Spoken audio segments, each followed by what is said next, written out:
David Crisafulli and his team will have to win 13 seats to win government, but the way things are going, David Crisafulli can do it and break the Labor stranglehold on governments across Australia. And he joins me tonight. David, thank you for your time. David, can we just first go to that press conference by the Treasurer Cameron Dick in Cairns during the election, October 2020, and he was asked on taxes, are you ruling out new or increased business taxes?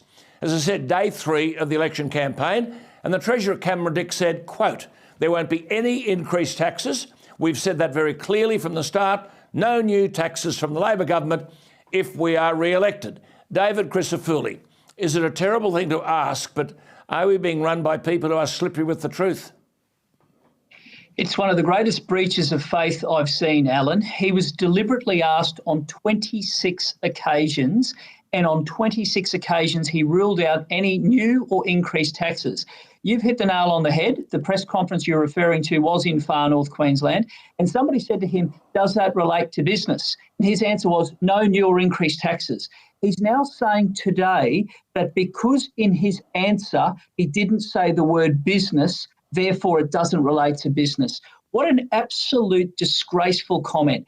They are broke and they are going after anything that isn't bolted down to have a crack at. Now, this nonsense that somehow you can just keep on throwing taxes willy-nilly, hell west and crooked, and that it doesn't impact everyday Queenslanders, just really sad. It's sad that a government would breach people's faith.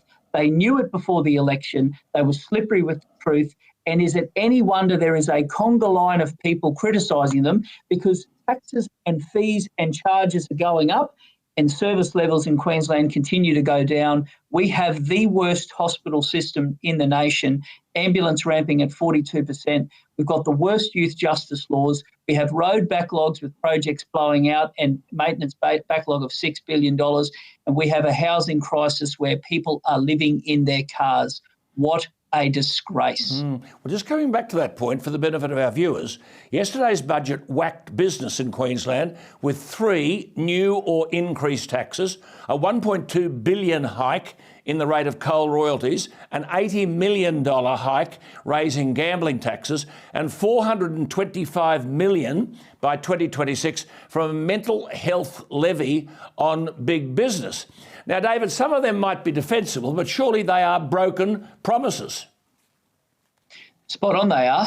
And when he categorises as big business, we're talking about increasing a payroll tax of anyone with a wages bill of over $10 million. That's people who employ around 100 Queenslanders. Now, I know a lot of people have had a red hot go in their life and they employ good, hard-working, honest Queenslanders. They're not people who are swashing around. In many cases, they are small and family business owners who have put everything on the line, and they might employ 100 Queenslanders, and to categorise them as big business is a little bit disingenuous. Hit the nail on the head. Yeah, I just want to come back to this because this bloke is likely to be the next Premier if Anastasia Palaszczuk were to go, this Cameron Dick. And I just want to repeat, he said the people of our state, this was his defence, knew what I was saying when I said that. And what he said was there won't be any increased taxes, no new taxes from the Labor government if we are re-elected. Now, I'm sorry, if the people of Queensland are going to be run by people who are really scarce with the truth, everybody's in trouble.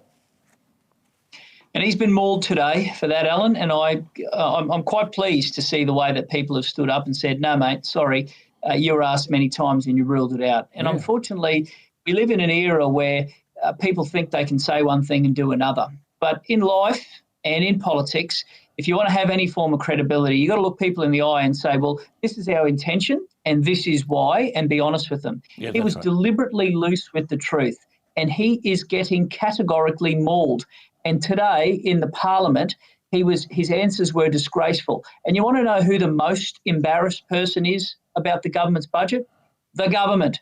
Not one of them this morning did one single interview on television, on radio, on your show at all. They attended a lunch today where they didn't invite the media. There was a table at the back of the room that was vacant that was supposed to be full of media. They didn't bring them along. They are embarrassed. They are running away from their record. They are a government in the third term. They want people to vote for them another 2 times before you see some of these new hospitals that they're talking about being built. can't plan, they can't deliver, they can't be trusted. They are a government in the death throes, and Queenslanders have had enough.